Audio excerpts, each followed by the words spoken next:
A constituição da família. Das sociedades primitivas à sociedade moderna. A história da humanidade é também a história da família.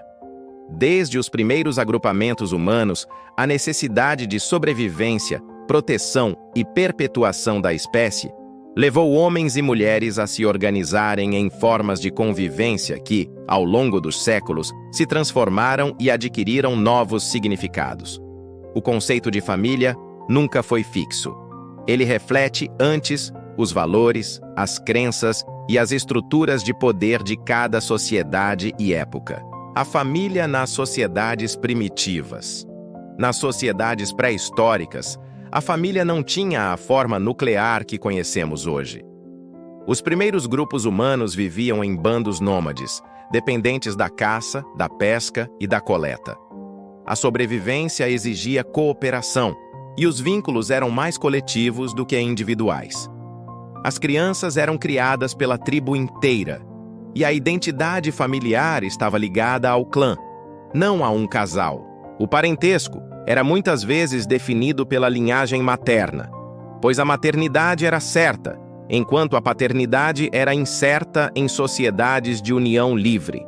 A mulher, portanto, tinha papel central, tanto por gerar os filhos quanto por transmitir tradições. O antropólogo Lewis Morgan descreveu esses estágios como sociedades de parentesco consanguíneo e depois Punalua, nas quais os laços de sangue e de grupo eram mais importantes que o casal. Com a Revolução Agrícola, há cerca de 10.000 anos, surgem aldeias fixas. A posse da terra introduz a noção de herança e, com ela, a necessidade de assegurar a paternidade. Gradualmente, o poder masculino cresce e a família passa a se organizar em torno da autoridade do homem, inaugurando o patriarcado. A família no mundo antigo. Na Mesopotâmia e no Egito, a família já aparece como instituição central. O Código de Hammurabi, século XVIII a.C., regulamentava o casamento, o divórcio, a herança e a autoridade do pai. O matrimônio era visto como contrato, e a mulher, embora tivesse alguns direitos, era submetida à tutela masculina. No Egito, a situação feminina era relativamente mais equilibrada. Mulheres podiam possuir propriedades e participar da vida religiosa, mas o ideal familiar ainda se baseava na descendência masculina. Na Grécia Antiga, a família, o oikos, era a célula fundamental da polis. O pai, ou Kyrios, exercia poder absoluto sobre esposa, filhos e escravos. O casamento tinha como função garantir herdeiros legítimos. As mulheres, confinadas ao espaço doméstico, viviam à sombra dos homens.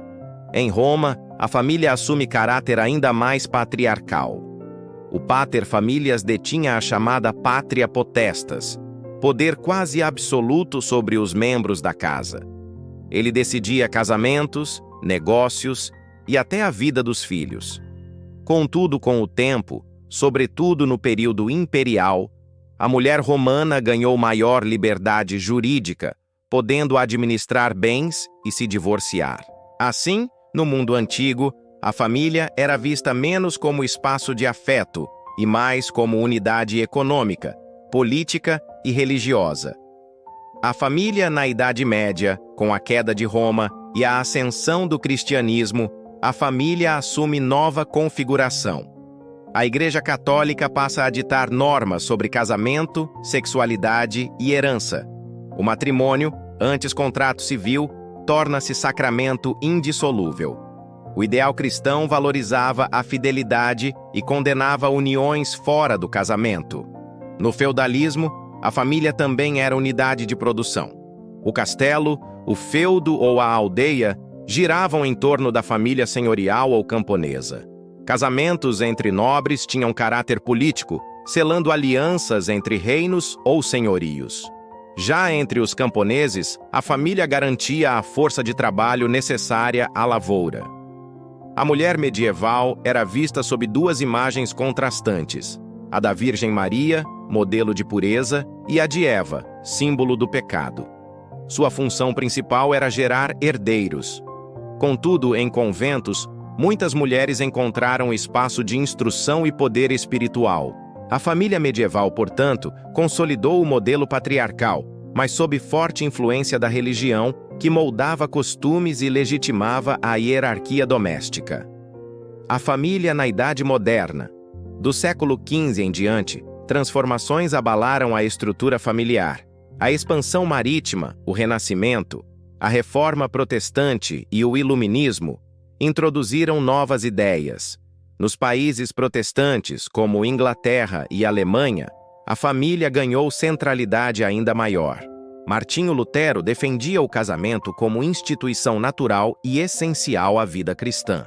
Já no catolicismo, o Concílio de Trento reafirmou a indissolubilidade do matrimônio. A burguesia ascendente começou a redefinir a família como espaço de afeto e moralidade. O lar passou a ser visto como refúgio da vida pública. Escritores como Rousseau exaltavam o amor materno e a educação doméstica das crianças. Ao mesmo tempo, a modernidade trouxe tensões. A urbanização e a economia monetária fragilizaram antigas formas comunitárias. O indivíduo ganhou importância e o casamento por amor começou a ganhar espaço, embora ainda prevalecessem as alianças por interesse. A família no Brasil colonial e imperial. No Brasil, a família foi moldada pelo patriarcado rural e pela escravidão. O senhor de engenho concentrava poder econômico, político e familiar. Sua casa grande abrigava esposa, filhos, parentes e agregados, além de exercer domínio sobre centenas de escravizados. O casamento formal era privilégio das elites. Entre a população pobre e escravizada, eram comuns uniões informais, concubinato e famílias instáveis, devido à violência do sistema escravista. A Igreja tentava impor seu modelo sacramental, mas a realidade social era diversa. A mulher branca das elites vivia reclusa, dedicada à maternidade e à religiosidade. Já as mulheres negras e indígenas eram muitas vezes exploradas sexualmente, dando origem à miscigenação que marcou a formação familiar brasileira. No Império, com a Constituição de 1824 e o Código Civil, o Estado passou a regulamentar a família de forma mais estruturada. Ainda assim, o poder paterno e o casamento indissolúvel permaneciam intocados. A família no século XX, a industrialização e a urbanização provocaram mudanças profundas. Nas cidades, famílias nucleares substituíram os grandes clãs rurais. O lar passou a ser menor, centrado em pais e filhos. As mulheres, antes restritas ao espaço doméstico, conquistaram espaço no mercado de trabalho e na vida pública.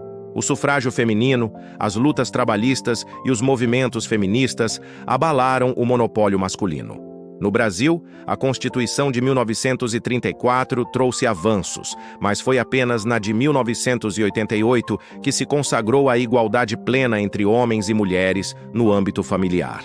A legalização do divórcio em 1977 também transformou radicalmente o conceito de família. No mundo, guerras, migrações e mudanças culturais fizeram surgir novos arranjos familiares. O casamento deixou de ser destino obrigatório e a ideia de família baseada no afeto ganhou força. A família na sociedade contemporânea. Hoje, a família se apresenta em múltiplas formas: nucleares, monoparentais, reconstituídas, homoafetivas e até arranjos comunitários.